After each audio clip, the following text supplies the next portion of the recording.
What is up, everybody? It's your boy, Drew Rogers, up in the building today. I'm joined by Mr. David Wise. Davey, what's up, my guy? Tell the folks what they're in for today.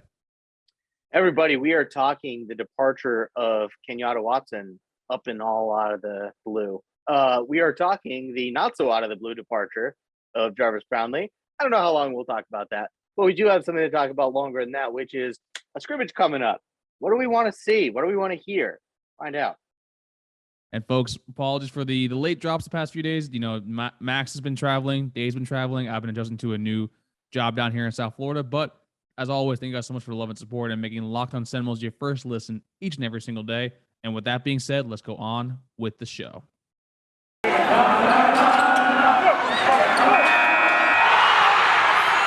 You are Locked On Seminoles, your daily podcast on the Florida State Seminoles, part of the Locked On Podcast Network. Your team every day.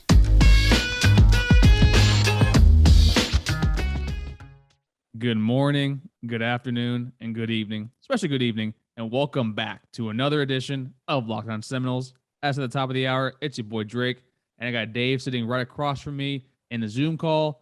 Dave, what's going on, my guy? How's it going? It's going good. About to have some New York pizza, so I'm pretty excited about that. Always. Oh, no wonder you're so cool. You want to get in and out of here for the episode real quick. You got pizza on the mind. Yo, my fat ass agrees with you, so we'll do this quick. Actually, no, we'll just do as long as we need to. But Dave, you texted us, in the group chat talking about how you think the Kenyatta Watson thing. Well, for the uninitiated folks, Kenyatta Watson was hired by Florida State last July, and unfortunately, he is departing for Georgia Tech to be I want to say the assistant to the head coach for recruiting. And I kind of want Dave, you might be a little more plugged in on this one, so I kind of want to get your thoughts on the entire matter. I'm irritated about this, Drake. Kenyatta Watson was kind of our Georgia guy. He was our plug to Georgia outside of the actual on-field coaching staff, and that was his full-time job, was just to assist with recruiting and logistics and coordinating recruiting in the state of Georgia. He was the Georgia equivalent of Ryan Bartow, who I was raised that if you don't have anything nice to say, don't say anything at all. So I'm going to say nothing about Ryan Bartow, but I do have nice things to say about Kenyatta Watson, which is that he did a good job for us. And there was a reason that we hired him in the first place and then gave him a pay raise very, very recently. So having gotten a raise from us very recently, it was a foregone conclusion he'd be here next year. He leaves instead for a program in Georgia Tech, which by all accounts has a coach on among the hottest seats in the country. The hottest seat, probably, honestly. Probably the hottest seat in the country, yeah, because we've talked here, like me and Max are of the opinion that Georgia Tech is like primed if it can just play its cards right to become like a pretty decent program. It's got the whole ATL thing behind it. Like that's a good sell. Oh, I'm 100% there with you too. Y'all were on that first too. And this is a great pickup for them. They're in Georgia. They need to recruit the state better. They're, competing against the University of Georgia. That's tough. This will only help them. This was I'm not going to say it's like not catastrophic for Florida State. We'll be fine, but it's a big loss for us. That's why we gave the guy a big raise. It sucks. It does suck. It does suck, Drake. And it sucks worse losing it to a school that's so like Georgia Tech has no business competing with us for coaches like that can just get coaches to lateral. Like when coaches lateral from here to like Bama or whatever, right? It's like, okay, it's Bama. I get it. But Georgia Tech, like you said some things, wasn't it that he's like, he might be from there. So he's not from there. He's actually from my neck of the woods. He's actually from like 10 minutes from my house in Deerfield Beach. Shout out South Florida. But he has a son there. His son, he's a defensive back actually at Georgia Tech. He also was the director of football operations and recruiting at Grayson High School from 2014 to 2018. So I think he's lived in Atlanta for a very long time.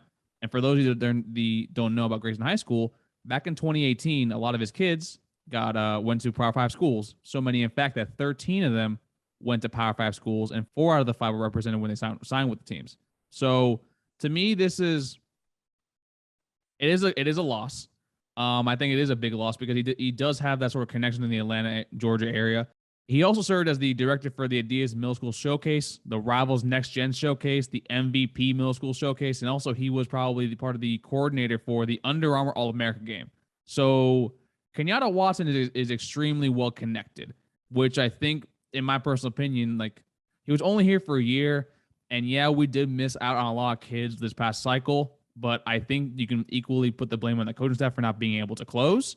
So do I think it's a big loss? I think it's a decent sized loss. I'm gonna reserve my judgment because one, the kid is definitely there, so his family is also definitely back in the area, and two, from what I'm hearing, he was given a massive pay raise because, like you alluded, Georgia Tech right now, they're with Jeff Collins. He's on the hottest of seats right now in the country. So if he gets fired and new coach comes in, you got to make sure you kind of have that job security. So to me, I wouldn't be surprised if the pay raise was so large that you just don't match it because it was just so egregiously high, right?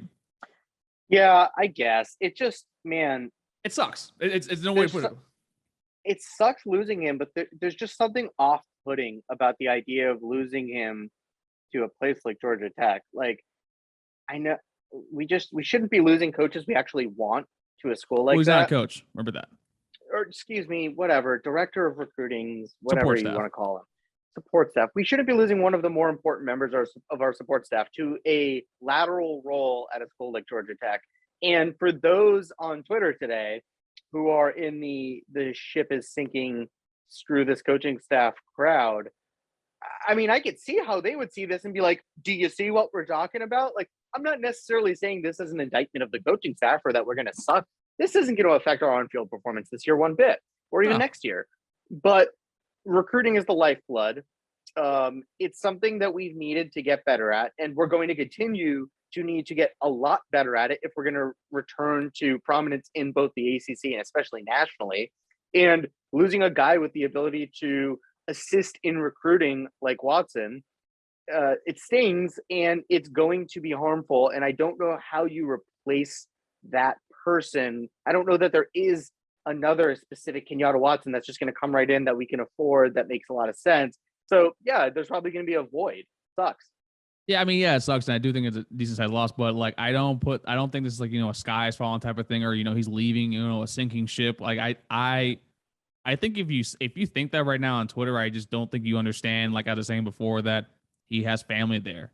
His son is playing football there. I think is one of his last kids. I think is growing up over that area, and like to me, that's something. If you get a chance to, and also you get a chance to do what you love and get paid a extremely handsome salary to do that, I would probably do the same thing and jump with that too as well, but primarily because family, to me is the most important thing. So I don't blame the man for taking the job over there, but we'll see, how we replace him, because I do think Kenyatta Watson, his connections are very irreplaceable.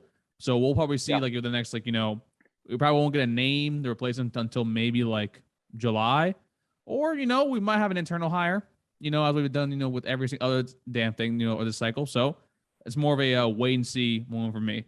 And folks, what isn't wait and see is your New Year's resolutions coming to life. Folks, trust me, I am with y'all there. I've been heading over to built.com and picking up all these Built bars. As I said before, Dave is the cookie dough connoisseur. I'm the cherry barcia Casanova.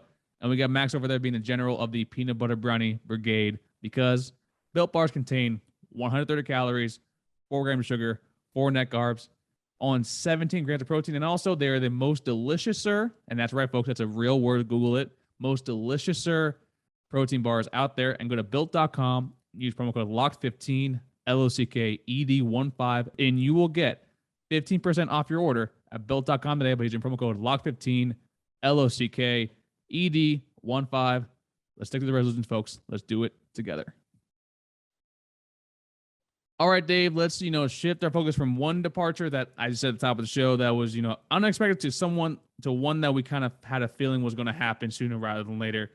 Jarvis Brownlee officially entered the portal yesterday, as of we're recording this right now on a Friday. So I'm going to pitch it more to you because I have nothing really more to say on the matter. I mean, we are attorneys, and I think that we didn't even litigate the entire situation that much last time we talked about it. So I'm going to, give primarily more of the floor to you to kind of say a parting words to Mr. Jarvis Brownlee Jr. Yeah, we did our top 3 of the DB position, and Jarvis Brownlee made mine. I saw something happen on Twitter about this that irritated me, and I really, really don't like it when our fan base does this, which is to say, Jarvis Brownlee started every game for us last year. He was a good player with flaws. He had positive attributes he brought to this team that, as a starter, made our defense better. And he had coverage issues that created some liabilities. So having him on our team, I think, was a net positive. Having him as a starter in our DB group, I think, was a net positive. So to see so many people act like it doesn't matter or it's inconsequential, I don't understand that viewpoint, because like I saw a lot of comments that, oh, that's the deepest position on the team. Yeah, like by name it is. Like that, if you're going purely off name syndrome and like recruiting rankings, sure. But our pass defense got shelled last year, man. Like it's deep in that you think it can be good. The potential and the talent are there, but like Jarvis Brownlee was one of the only proven commodities that, again, we knew added a net positive when he was out there on the field. So I didn't like that, seeing that on Twitter so much about like we were getting trolled by Miami, and like I get responding to that by being like, yeah, it's not a big loss, but it's a loss for sure. I think he's going to impact positively wherever school he goes to, and I don't think replacing him is going to be as easy as, oh, there's a blue chip waiting. I don't think it's that simple, and I think it definitely is more of a loss than a lot of people are acting like. Oh yeah, I think it is a loss. I think he's someone that definitely, and I love how I said I wasn't going to say anything, but now I'm still saying something right now. So I think you read includes in today's show. I think he's in a loss in the sense that like you alluded to it earlier in the week that his run stopping grade is astronomically high. His coverage ability wasn't the best, but one thing you did see every single time, and like I think all three of us discussed, is that we wanted to see more in the team heading into this year and the year before. The kid played the game with a lot of heart. The kid hustled. Yeah. The kid hit hard. The kid did everything, to the best of his ability. I mean, he wore his emotions on his sleeve, basically on the field. So to me, it is a loss, but I'm also not going to sit here and say that he is, an astronomically massive loss, right? To me, he's someone that it sucks that we lost him, but I definitely do think that maybe we have, other answers that might be actually better, probably on the roster. So to me, it is a loss, but overall, I wish him the best of luck wherever he goes. Me personally, I think he might come back down to South Florida. I wouldn't be surprised if he goes to Miami. I wouldn't be surprised, honestly, he has a reunion with Taggart back at FAU. So to me, just, best of luck to him wherever he goes. And, that's all I got to say about that. Yeah, I'm going to add this. When he posted that about Florida's practices being better than ours, or whatever he said, he needed to go. I was pretty clear about that. That's a zero strikes and you're out situation is the way I put it. And I'll reiterate that. He had to go. But just because he had to go doesn't mean it doesn't sting that he's leaving. Oh, yeah. It sucks, but also you want to act like that? Okay, good luck. Goodbye. Don't need you here. Wish none of this had happened, though. That's all I'm going to say. I wish none of this had happened, and we still have the same 3 starting cornerbacks we thought we were going to have going into the year. God, we're going to need someone to step up. Overall, it doesn't help the matter that actually he is gone with that. But I'm actually very excited to see the DB room because we have a scrimmage coming up, and I'm actually very excited about that. But folks, you know what else I'm excited about? Our new sponsor, Athletic Greens. Athletic Greens is a product I use literally every single day. I started using it because, listen, I wanted, better health. I wanted more energy. I moved back down here. I'm trying to have the work and personal health balance. Dave knows that. I talked to him about that every single day. But now, Athletic Greens, I've been on for about 4 weeks now, maybe about almost a month and a half, and I love it. It doesn't taste like it's super healthy, but it's something that actually helps me immensely with everything I need. So to make it easy, Athletic Greens is going to give you a free 1-year supply of immune-supporting vitamin D and 5 free trial packs with your first purchase. All you have to do is visit athleticgreens.com/college. Again, that's athleticgreens.com/college to take over your ownership over your health and pick up the ultimate daily nutritional insurance. Folks, Athletic Greens is something that helps me out every single day, and hopefully it can help you out too as well. And once you're done at athleticgreens.com, head on over to betonline.net. BetOnline is the fastest and easiest way to bet on all latest sports action, folks. We are in week number 2 of March Madness. Elite 8 games are coming up. If you don't want to do college basketball, they also have NHL, UFC, MLB. Baseball is around the corner. Shout out to me and Dave because we are excited about some baseball coming back around. So head on over to betonline.net right now and use promo code LOCKEDON to get a 100%. That's right, folks, a 100% welcome bonus on your first deposit. Head to the website today or use the mobile device to learn more about the trends and the action at betonline.net, where the game starts. All right, Dave. Yep. You know what time it is? Is it scrimmage time? Not only that, you know what this is like the start of, actually? Football season? No. So, folks, for those of you the uninitiated, we discussed a lot last year that there's a certain point in time when the year where after the season's over, you look at the season that happened, you get depressed, you get angry, and you kind of like sort of nitpick and criticize everything, right? Yep. Then spring practice starts. Then scrimmages start. Oh. And then when the spring game is over and you have like enough, quantifiable stuff to kind of lend to your argument, Elite Live season is upon us. It is upon us. It is upon us. Once April 9th, that game is over, Elite Lives will be coming forth from these airwaves. So, Dave, since it's the scrimmage, it is this Saturday. It is closed to the media and the public. What do you want, I guess, hear, actually, that's, occurred during the scrimmage? And please don't say Tate Rodemaker is the best QB on there, because I've been hearing enough of that from every other podcast. Drake, here's what I want to hear. I want to hear that Tate Rodemaker is the best quarterback on this roster. No, I'm kidding. I don't need to hear that. I'm all good. I want to hear that AJ Duffy, I want to hear that he looked like up to speed, like the game was slowed down for him. I'm desperate to hear that, because I said I didn't want him having to play meaningful snaps this year. The only way I'm comfortable seeing that is if he's like Bryce Young and like just the game comes natural to him right away when he steps foot on campus. Yeah, that's the only way I want to see Duffy getting any meaningful snaps, because I'm not trusting all this Tate Rodemaker bullshit I'm hearing. But look, more so than that, I want to know that we have like viable, cohesive options at running back. Like Ward was good last year. I wonder how much of that was related to Corbin, having him leading the charge. Like Corbin made Ward's job a lot easier. I don't know fully what to expect from that position. I think we have some good options. I've been praying, dying to see DJ Williams. I know you and Max have been a little, or especially you have been a lot higher on the transfer than I have. I don't like taking one-legged running backs so much in the transfer portal, but we did. So I just want to know that our running back position isn't just hoping our walk-on running back from last year keeps up his performance that is now not going to have the aid of the 4-star with proven Power 5 production.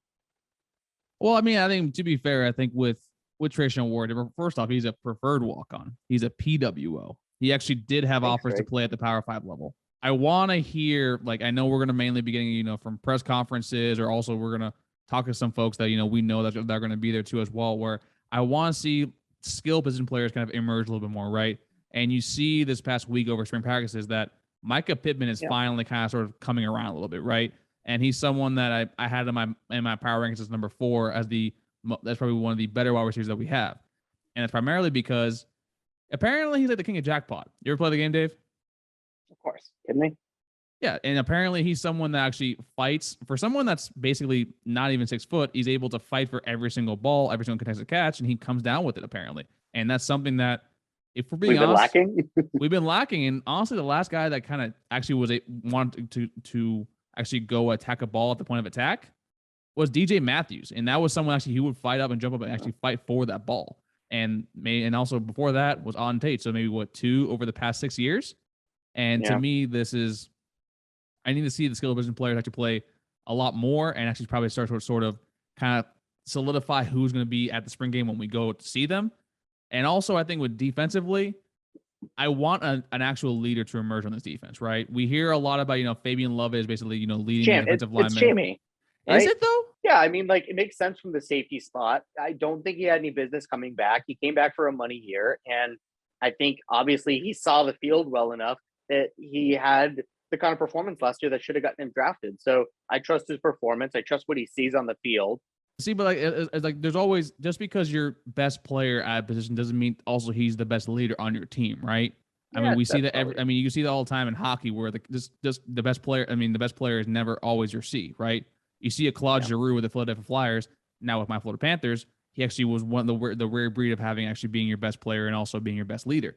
So to me, with Jamie, you always hear about like he's your best person in your secondary. He's also your oldest. He's your veteran player, but you never hear from him much from a leadership standpoint, right? I just want to see someone like either maybe it's Jamie, maybe it's Fabian Lovett.